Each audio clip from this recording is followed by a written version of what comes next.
Hey, founders, Kirk Mitchie with Candor Advisors here.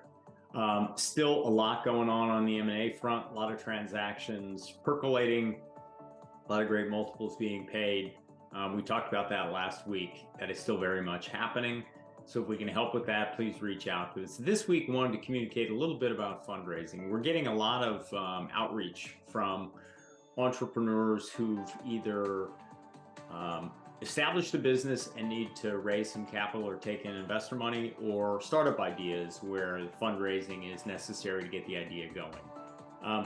We don't do a great deal of work in fundraising, especially not in early stage. And let me explain why, because this can kind of be the trail of breadcrumbs that leads you, the founder, to raise the capital on your own and not necessarily need an intermediary. This doesn't work in all cases.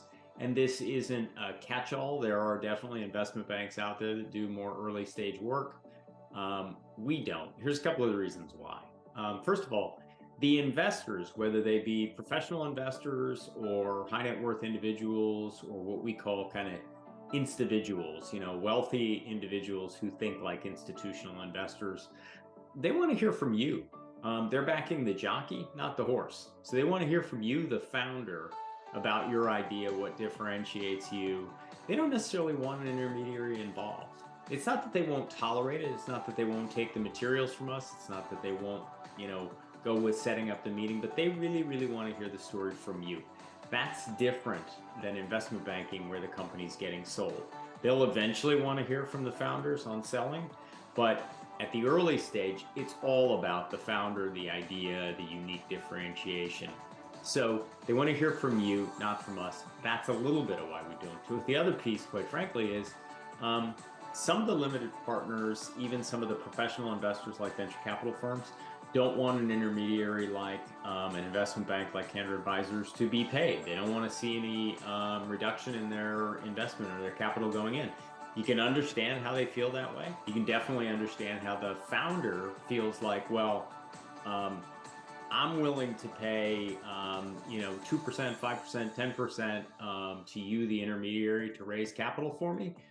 But if the limited partner is going to be putting in money and they say that you're a problem, Mr. Investment Banker, Mr. Intermediary, how about if I make it up to you later? Well, most investment bankers do okay, but they still got to eat, right? So there's a little bit of a disconnect there, and it's an opportunity for you, the founder, to use tools like Crunchbase. Look it up. It's a subscription service where you can find investors and build an investor universe, and it includes contact information. You can put together your own materials. You can build a PowerPoint presentation or a financial model using an outsourced resource like, say, Upwork, and there are others where you've got Microsoft certified, PowerPoint experts and Excel experts to do all this work for you. And then you use your own network. You do your own outreach. You develop a teaser email that tells people, what you think is the compelling reason they ought to listen to a discussion about your company. You develop good materials. Use Guy Kawasaki's rules, 30, 20, 10. Look that up. There's probably a number of YouTube videos and a lot of dissertations about that. And then lastly, and here's a big surprise for a lot of early stage founders, most venture capitalists and even some professional investors won't sign an NDA. It's principally because they're seeing so much deal flow that if they had to read through every NDA, and worse yet, send every NDA to their lawyer to mark up, it would either be too time consuming or too costly. If they're legitimate, they are not going to steal your idea. They're not going to pass your idea along to somebody else. So this is a rare case where requiring an NDA might be a gating factor. It might be something that you don't do. When you're selling your company, absolutely you need an NDA to even disclose what your P&L looked like last year.